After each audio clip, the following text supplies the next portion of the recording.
Bismillahirrahmanirrahim. Assalamualaikum warahmatullahi wabarakatuh. Bismillahirrahmanirrahim. Alhamdulillahirabbil alamin. Allahumma shalli ala nabiyyina Muhammadin wa ala alihi wa ashabihi ajmain. Rabbi zidna ilma wa alhiqna bis sholihin wa tawaffana muslimin. Amin ya Allah ya rabbal alamin. Pemirsa DFTV yang sama-sama dirahmati Allah Subhanahu wa taala, tidak bosan dan jemu kita selalu memanjatkan puja-puji syukur kehadiran Allah.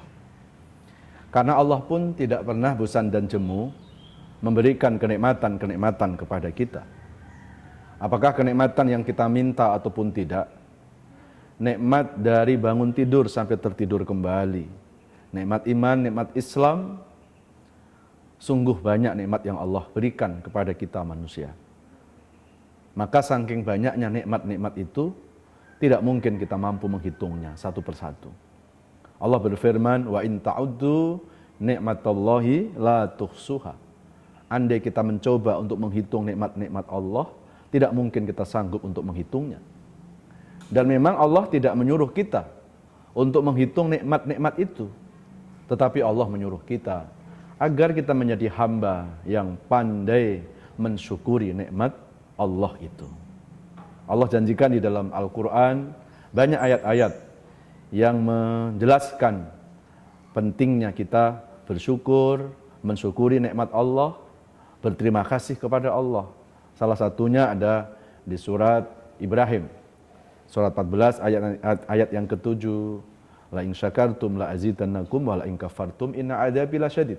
Jikalau kita pandai bersyukur kepada Allah, Allah akan menambahkan kenikmatan-kenikmatannya. Ya, jadi kalau hari-hari ini kita semuanya kepengen ditambah nikmat oleh Allah, maka ternyata menurut Quran, tambahnya nikmat itu tergantung tambahnya syukur kita kepada Allah. Hari ini banyak orang minta ditambah nikmat, tapi syukur gak bertambah. Padahal tambahnya kenikmatan itu akan berbanding lurus dengan tambahnya kita bersyukur kepada Allah. Wala in kafartum inna adzabi lasyadid. Kalau kita ini tidak bersyukur kepada Allah, kita ingkar kepada nikmat-nikmat Allah, maka Allah ingatkan kita, azabku sangat pedih. Ya, siksa Allah sangat pedih. Jadi andai kita dikasih kenikmatan, memang nikmat ini mampu memberikan kenyamanan dalam hidup kita. Ternyata kenikmatan yang tidak disyukuri itu tidak sebanding dengan siksa Allah yang abadi selama-lamanya. Pemirsa DFTV, kemudian di surat An-Nisa, surat keempat, ayat 147 juga Allah tegaskan. A'udzubillahi minasyaitonirrajim. Ma yaf'alullahu bi'adzabikum in syakartum wa amantum wa kanallahu syakiran alima. Allah tidak akan menurunkan azab, Allah tidak akan murka kepada manusia jikalau manusia itu pandai bersyukur dan beriman kepada Allah. Jadi kalau Allah murka, Allah itu mengazab manusia, itu bukan karena Allah tukang menyiksa. Allah itu punya sifat Rahman, Allah punya sifat Rahim. Tidak mungkin dengan Rahman Rahimnya Allah, Allah mendolimi hambanya. Maka sesungguhnya bukan Allah yang mendolimi hambanya, tetapi hamba yang kadang suka mendolimi dirinya sendiri. Innallaha yadlimun nas walakin anfusahum yadlimun. Sesungguhnya Allah tidak pernah mendolimi hambanya, tetapi hamba-hamba itulah yang sejatinya mendolimi terhadap dirinya sendiri. Saudaraku yang dirahmati Allah, kita bersyukur kita masih diberikan kemudahan oleh Allah untuk bisa thalabul ilmi, walaupun melalui virtual. Mudah-mudahan Allah memberikan ilmu kepada kita, dan dengan ilmu itu mudah-mudahan akan membawa kesolehan pribadi dan kesolehan sosial kita. Ini selalu kita berdoa kepada Allah supaya setiap ilmu bertambah juga akan ditambahi dengan amal soleh kita. Karena kalau ilmu bertambah tidak disertai amal, kata Imam Asy-Syafi'i dalam kitab Al-Umnya, al-inmun bila amalin kasyajaroti bila samarin. Ilmu yang tidak diamalkan seperti pohon yang tidak berbuah. Jadi kalau kita punya pohon mangga, sudah kita sirami, sudah kita sapu itu sampah-sampahnya. Tapi kalau hanya cuma ngotori saja sampahnya, tidak memberikan buahnya, maka tentunya ya kita nggak bisa memetik buah, nggak bisa memetik hasilnya dari buah mangga itu. Maka begitu juga ketika kita sudah mengaji, ketika kita sudah dapat ilmu, maka supaya ilmu itu bermanfaat, ternyata ilmu itu nggak dilihat berapa banyak ilmu orang itu, tapi akan dilihat sejauh mana ilmu itu akan membawa amal-amal soleh dalam kehidupannya.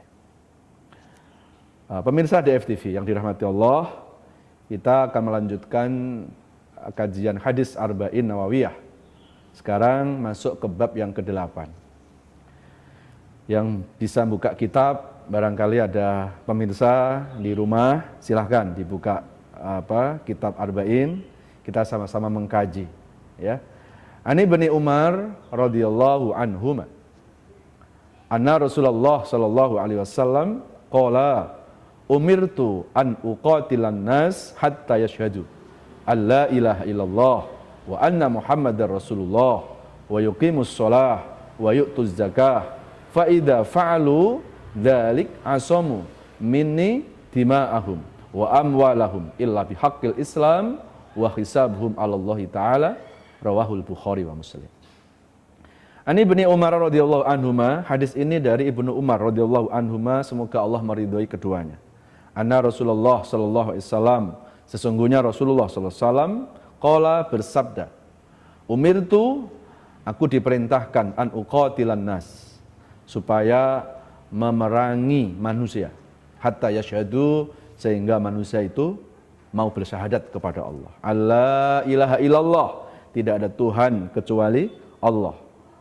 Wa anna Muhammadar Rasulullah, dan sesungguhnya Nabi Muhammad adalah utusan Allah. Wa yuqimus shalah, dan mendirikan salat, wa yu'tuz zakah, melaksanakan zakat. Fa idza fa'alu dzalik, ketika itu sudah dilakukan, asamu, maka akan terjaga minni, dariku, dima'ahum, darah-darah mereka, wa amwalahum, dan harta-harta mereka, illa bihaqqil Islam, kecuali dengan hak memeluk agama Islam. Wa hisabuhum, adapun hisabnya manusia itu Allah, kita serahkan kepada Allah Ta'ala. Rawahul Bukhari wa Muslim. Jamaah sekalian yang dirahmati Allah, hadis ini ada asbabul urutnya. Jadi kalau di dalam ilmu tafsirul Quran itu ada asbabun nuzul.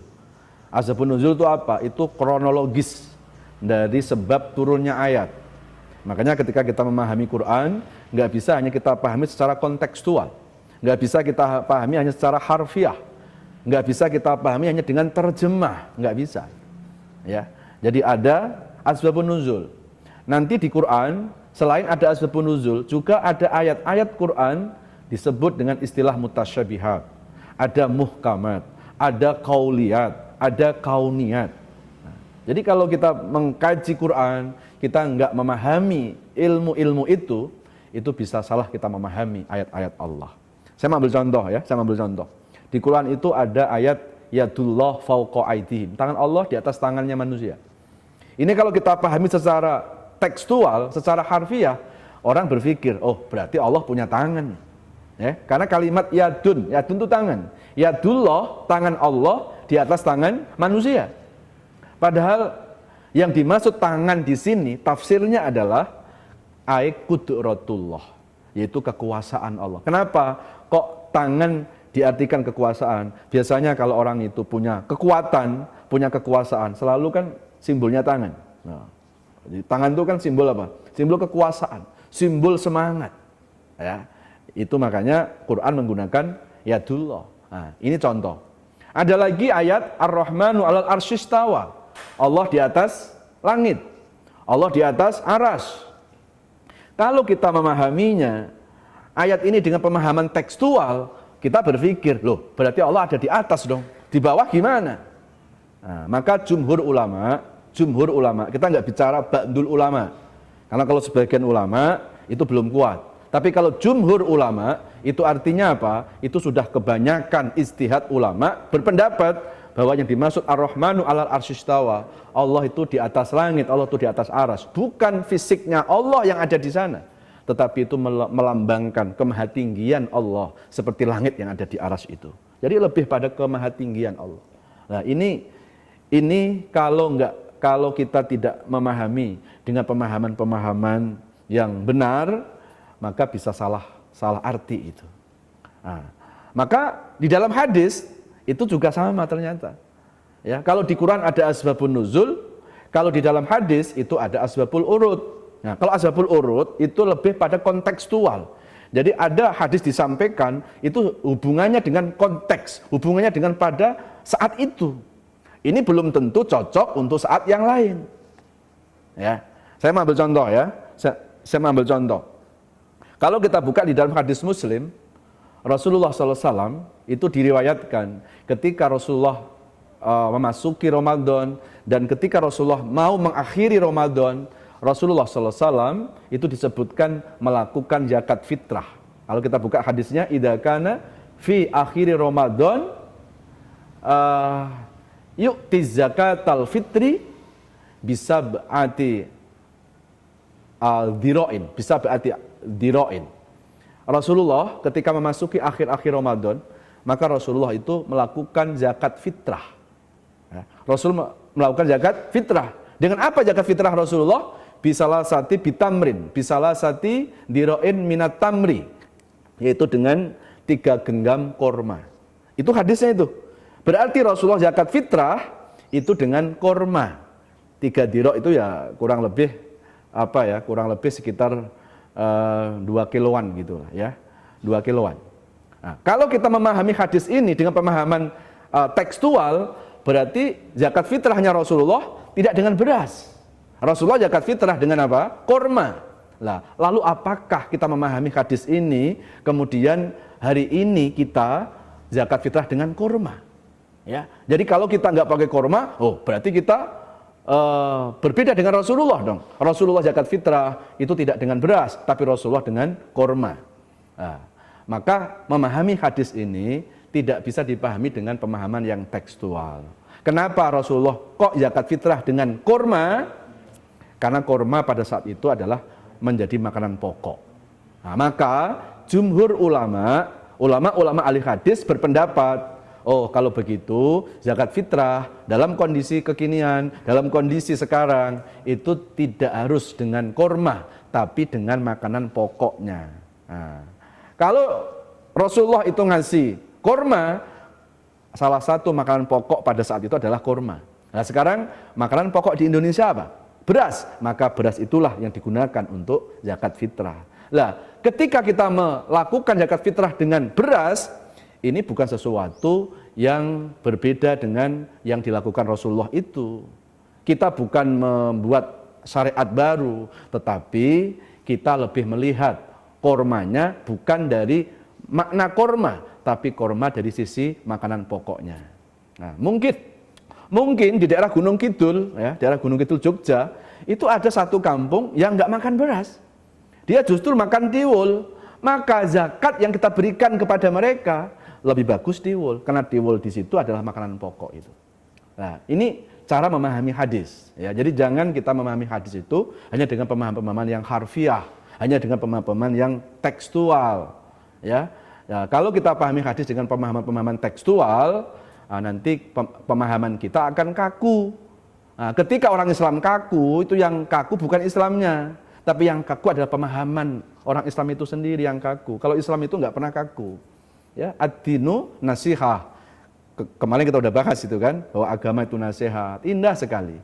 Kemudian ad-dinu yusrun wala tu'asiru wala tuyassiru. Agama Islam itu adalah agama yang mudah, tapi jangan dipersulit juga jangan dipermudah. Artinya apa? Kita mengikuti kaidah. Ya. Nah, jamaah sekalian dirahmati Allah, ini perlu saya jelaskan supaya kita dalam memahami Quran, dengan memahami hadis, jangan hanya dengan pemahaman-pemahaman yang kontekstual, jangan pemahaman-pemahaman yang tekstual, ya. Jangan kita memahami dengan pemahaman-pemahaman yang kulitnya, tapi harus kita pahami dengan pemahaman yang benar. Pemirsa DFTV yang dirahmati Allah, kita masuk tuh di hadis yang ke-8. Ini juga ada asbabul urutnya hadis ini, ya.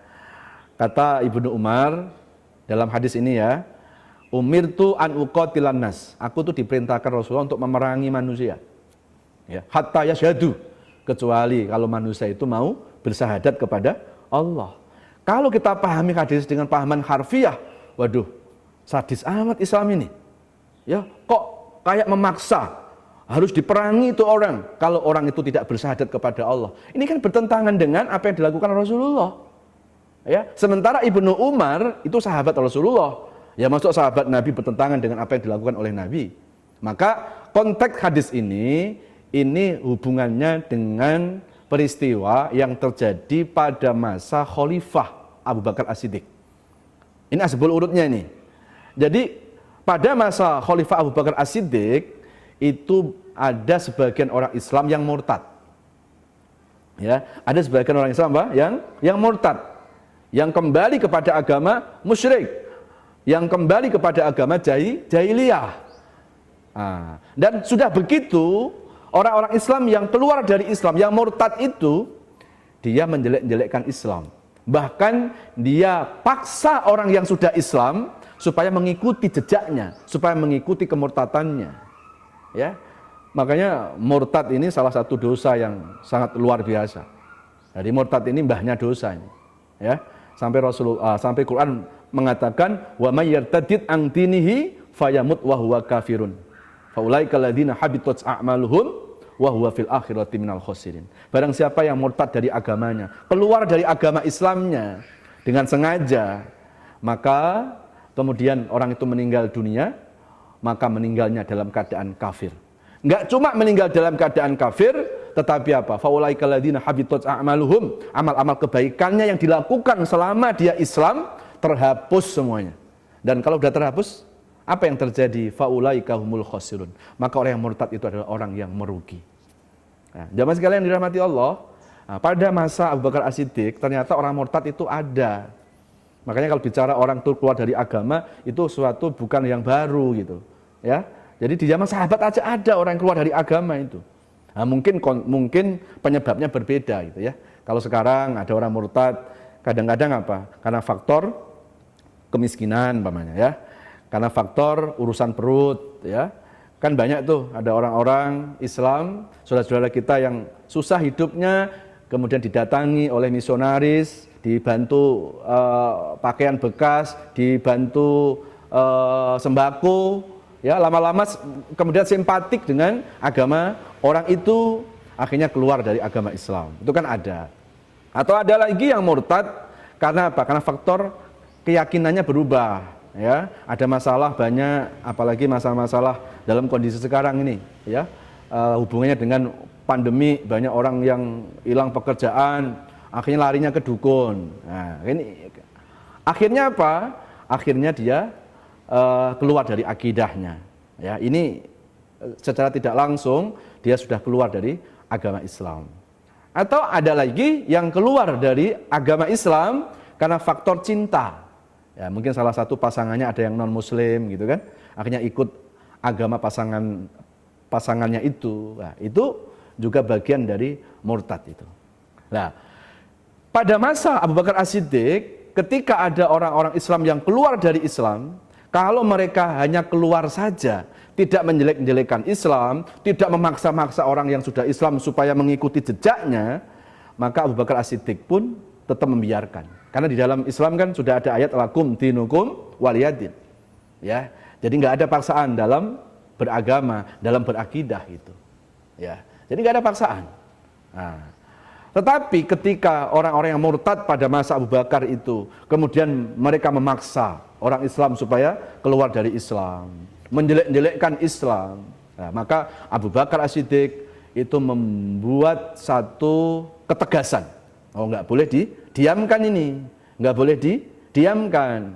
Kenapa? Karena nggak mungkin sama orang yang dapat hidayah dengan orang yang belum dapat hidayah. Kalau orang non muslim kan memang dia belum dapat hidayah, wajar.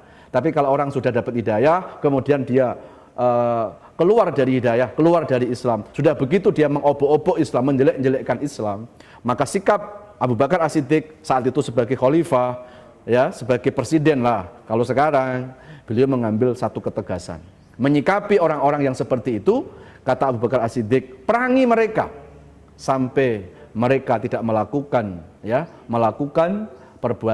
perbuatan itu. Nah, itu asbabul urud dari hadis ini. Karena Bapak Ibu, pemirsa DFTV yang dirahmati Allah, Islam ini bukan agama haus darah. Ya, Islam ini bukan agama yang mengedepankan perbuatan-perbuatan radikal, kekerasan, tidaklah. Ya, Islam ini adalah agama yang selalu dibingkai dengan bingkai-bingkai yang indah. Ya, Islam bukan agama yang mengajarkan teror.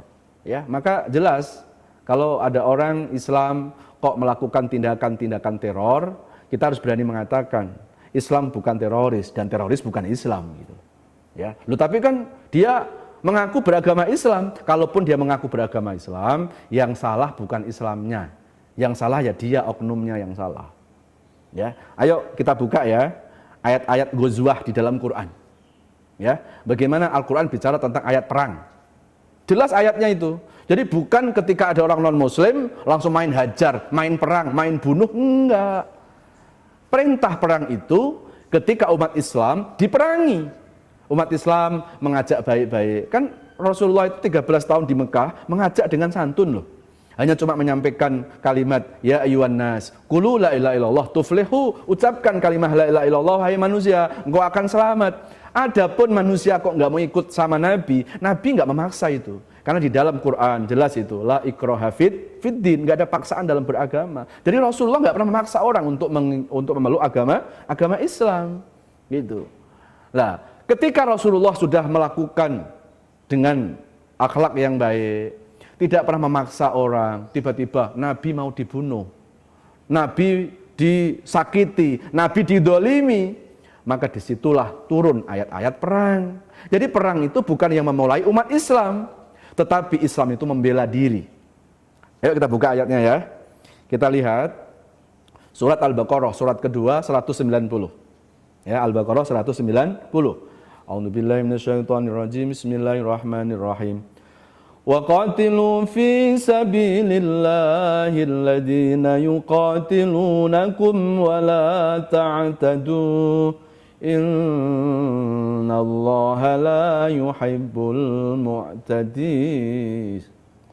Innallaha la yuhibbul mu'tadin. Shadaqallahul adzim. Al-Baqarah surat kedua ayat 190. Nah, ini ayat tentang perang nih. Perangilah orang-orang non-muslim yang memerangi engkau, memerangi Rasulullah. Nah, kan jelas kan berarti? Jadi perangi orang-orang non-muslim yang memerangi Islam, yang memerangi Rasulullah. Tapi di situ ada batasannya, wala ta'tadu. Kalaupun kita memerangi mereka, karena mereka memerangi kita, wala ta'tadu. Jangan kita itu melewati batas. Nah, ini luar biasa nih, ya.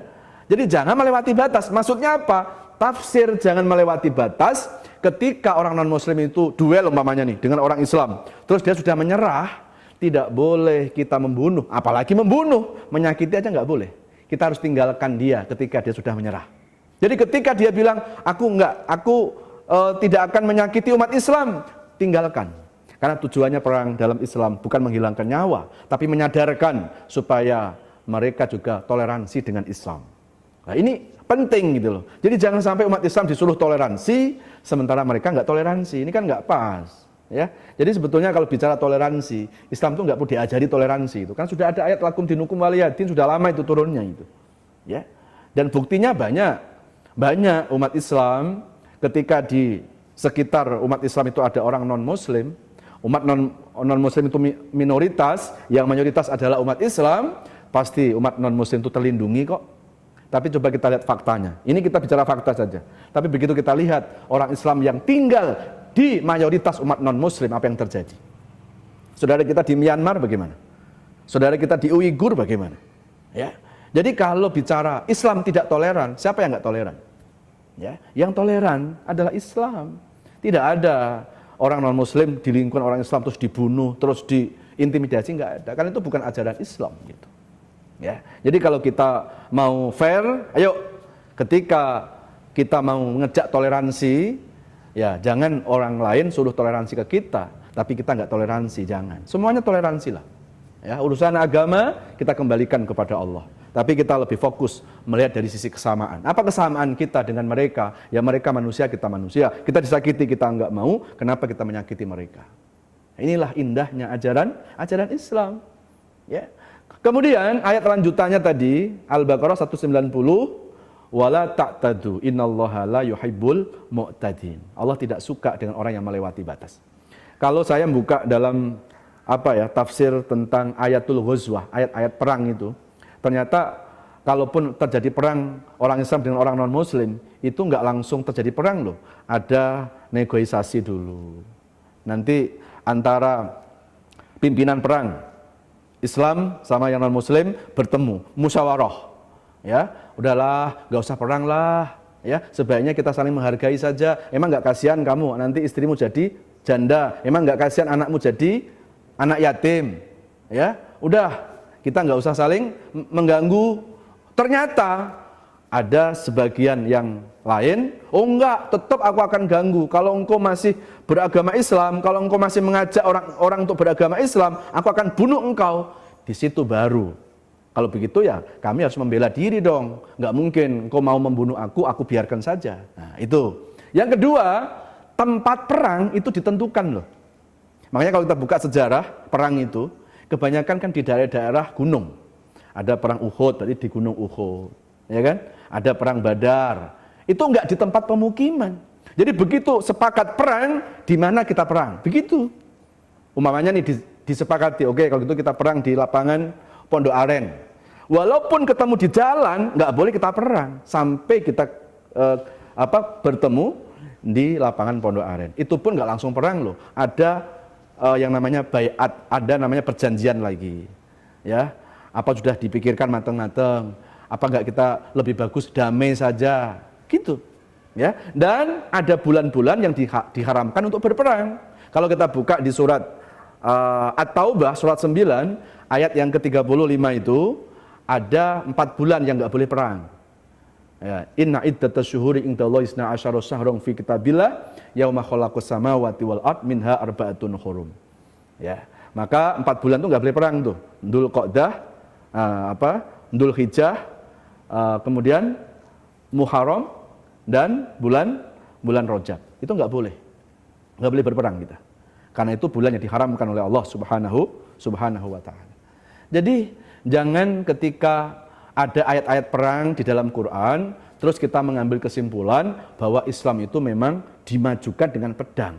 Ini kan orang-orang orientalis barat mengatakan itu kan. Udahlah, Islam itu memang teroris, Islam itu memang haus darah. Buktinya coba lihat tuh negara-negara Islam benderanya aja pedang.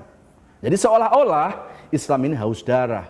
Padahal kalau ada bendera pedang, itu membuat pesan historis bahwa Islam itu tidak ujuk-ujuk datang kepada manusia, tapi diperjuangkan melalui darah, melalui nyawa. Nah, pedang itu adalah simbol perjuangan, simbol pengorbanan. Bukan berarti makna pedang di situ harus diartikan bahwa Islam itu haus darah. Ini orang orientalis barat harus belajar Islam gitu loh, ya. Jadi Islam adalah agama yang jelas sangat mencintai kedamaian, mencintai kasih sayang itu. Jamaah sekalian yang dirahmati Allah Subhanahu wa taala. Kemudian kalau dihubungkan membunuh manusia, ya, apa kata Quran? Ya, kalau tidak dalam perang, tiba-tiba ada orang Islam membunuh orang lain tanpa ada alasan syar'i, apa kata Quran itu? Ya, surat Al-Maidah surat 5 ayat 32. Wa man qatalan nas faka'annama qatalan nas jami'a wa man ahyan nas faka'annama ahyan nas jami'a. Barang siapa membunuh satu nyawa manusia, ingat, satu nyawa manusia dibunuh, dosanya sama dengan membunuh seluruh manusia di dunia. Ya, makanya membunuh orang dosanya sangat besar. Kalau ada seorang ayah dibunuh, kan yang dibunuh bukan cuma ayahnya sebetulnya, yang dibunuh kan harapan dari keluarganya, yang dibunuh cita-cita anaknya, ya kan? Yang dibunuh adalah cinta istrinya. Begitu banyak harapan-harapan kepada suami tadi, kepada ayah tadi, terus kita hilangkan. Maka dosa membunuh, ya, luar biasa. Di antara minal kabair, di antara dosa-dosa besar adalah membunuh, berzina, musyrik, homer, narkoba, itu adalah salah satu dosa-dosa yang besar di hadapan Allah Subhanahu wa taala. Tapi waman ahyan nas faka'annama ahyan nas jami'a. Tapi ketika kita menghidupi satu nyawa manusia, menghidupi satu nyawa manusia, maka sama dengan kita menghidupi seluruh manusia di dunia. Nah, ini sekarang ini para medis, para dokter itu kan, sampai rela berjuang, rela berkorban, dia nyelamatin saudara-saudara kita yang kena penyakit COVID-19 umpamanya. Itu kalau sampai dokter itu bisa menyelamatin satu nyawa manusia, maka pahalanya sama dengan dia menghidupi seluruh manusia di dunia. Ya, jadi jelas bahwa Islam tidak haus darah, Islam tidak pas kalau distigmakan dengan teroris, Islam tidak pas kalau distigmakan dengan perbuatan radikal, ya. Islam tidak pas kalau distigmakan dengan hal-hal yang berbau kekerasan. Saya akan bukakan satu hadis. Ada hadis Imam Muslim, Rasulullah itu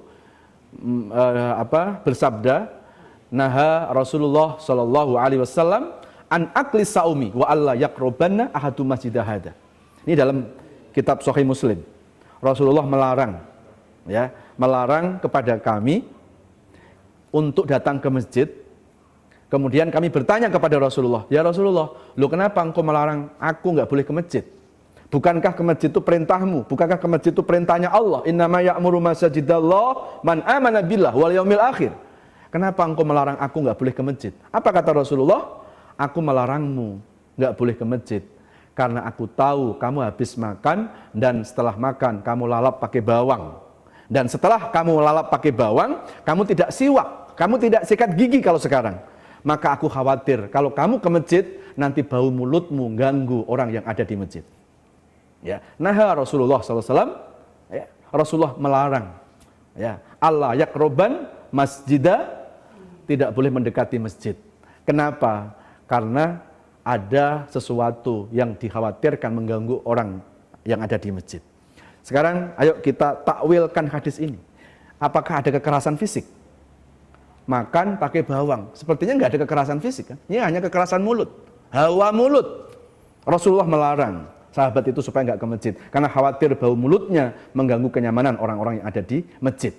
Ini jelas nggak ada kekerasan fisik, ya. Hanya cuma mengganggu kenyamanan orang aja nggak boleh loh. Terus gimana kalau ke masjid bawa bom? Terus gimana kalau ke masjid melakukan teror? Terus bagaimana kalau ada orang Islam yang menakut-nakuti manusia, yang membuat nyaman, yang membuat tidak nyamannya manusia? Apakah bawang itu haram? Enggak tuh. Tetapi karena takut mengganggu orang lain tuh enggak boleh. Terus gimana dengan perbuatan-perbuatan yang enggak baik yang kita lakukan, yang membuat enggak nyamannya orang? Itu jelas enggak dibolehkan oleh Islam. Jamaah sekalian yang dirahmati Allah Subhanahu wa ta'ala. Nah, jadi hadis yang ke-8 ini jangan hanya dipahami secara tekstual. Ini asbabul urutnya adalah peristiwa yang terjadi pada masa Khalifah Abu Bakar As-Siddiq. Ada orang-orang yang murtad, menjelek-jelekkan Islam, memaksa orang Islam supaya ikut jejaknya. Nah, ini nggak boleh dibiarkan. Dan satu lagi, pada saat itu Abu Bakar As-Siddiq juga membuat program supaya zakat itu diambil. Khudh min amwalihim shadaqatan tutahhiruhum wa tuzakkihim biha. Inna sholataka sakanul lahum. Nah, jadi dulu zakat itu bukan orang kemudian memberikan zakat kepada orang miskin dengan sukarela. Dulu dari pemerintah itu mengambil zakatnya orang-orang kaya itu. Dan justru pada saat itu orang-orang yang hidup pada masa Abu Bakar As-Siddiq merasa senang karena merasa diingatkan. Ya, hari ini diminta sedekah malah marah, hari ini diminta zakat malah marah. Kalau dulu ketika diingatkan zakat, banyak orang-orang itu bersyukur. Karena apa? Karena diingatkan untuk menjalankan perintah Allah Subhanahu wa taala. Khudh min amwalihim shadaqatan tutahhiruhum wa tuzakkihim biha. Kenapa? Karena dengan zakat itu akan membersihkan jiwa kita dan dengan zakat itu akan menenangkan jiwa kita. Tolong dicatat, zakat akan membersihkan jiwa dan hati kita. Jadi zakat bukan membersihkan uang dari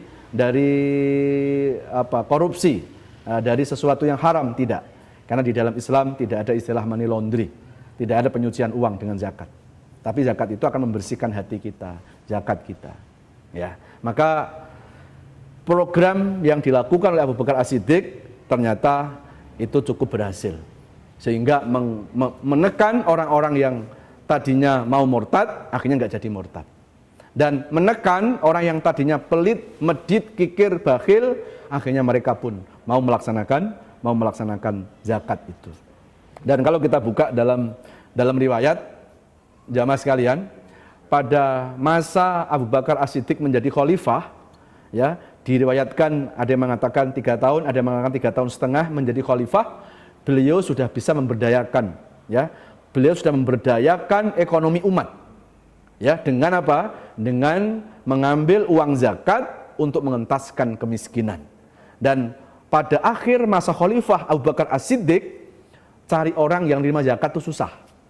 Ya, jadi kalau tahun lalu di kampung sana dia nerima zakat, begitu didatangi mau dikasih zakat, dia bilang apa? Loh, aku lagi nyari loh orang yang nerima zakat, kok malah kamu mau kasih zakat gitu. Jadi program Abu Bakar As-Siddiq luar biasa, ya. Dalam waktu yang tidak lama, Khalifah Abu Bakar As-Siddiq bisa memberdayakan zakat untuk mengentaskan kemiskinan. Maka sebetulnya kalau kita umat Islam mau mengentaskan kemiskinan, cukup memperdayakan uang zakat itu. Saya ambil contoh deh. Kalau di Indonesia itu kurang lebih 80% adalah mayoritas umat Islam, ya. Itu kurang lebih sekitar 200 juta lah. 200 juta kalau satu orang itu Rp1.000 kali 200 juta orang, itu sudah berapa? Itu 1.000 loh itu. Terus gimana kalau 2,5%? Terus gimana yang orang kaya, konglomerat? Kalau semuanya itu kompak, melaksanakan sedekah, melaksanakan infak, melaksanakan zakat, nggak perlu negeri ini ngutang sama negara orang lain. Cukup dengan mengembangkan, memperdayakan uang zakat, itu akan mampu mengentaskan kemiskinan. Cuma yang jadi masalah, nah ini, masalah lagi gitu ya. Ketika orang sudah mempercayakan zakat kepada badan tertentu, kadang-kadang belum tentu zakat itu bisa sampai kepada orang-orang yang membutuhkan. Disunatlah di jalan, banyak tiba-tiba orang menjadi dukun sunat gitu. Akhirnya uang itu nggak sampai. Nah ini memang ya yang dibenahi bukan hanya faktor ekonomi, yang dibenahi juga perlu SDM-nya. Ya, jadi bagaimana supaya negeri ini nggak banyak tukang sunat gitu loh. Bagaimana negeri ini supaya benar-benar orang-orang yang punya otoritas, punya kekuasaan itu benar-benar bisa amanah. Jangan ketika belum jadi pejabat, janjinya amanah, saya akan bela wong cilik gitu kan. Tapi ketika sudah menjadi pejabat kok lupa dengan janjinya. Sebelum jadi pejabat rajin baca ayat kursi, dapat kursi lupa ayat. Nah ini kan bahaya, ya. Jadi jangan sampai kita sebagai seorang Muslim kita itu tidak amanah, ya. Baik, kemudian lanjutan dari hadis ini, kalau sudah syahadat, sudah sholat, sudah zakat, faida fa'alu dalik asamu minni dima'ahum wa amwalahum. Kalau orang itu sudah melakukan, artinya sudah tidak memaksa-maksa orang supaya keluar dari Islam, tidak murtad, maka akan diselamatkan. Ya, orang-orang itu tidak akan diperangi dan wa hisabum 'alallah. Nanti urusan hisabnya, urusan perhitungannya, ya, biarkan Allah yang akan memperhitungkannya.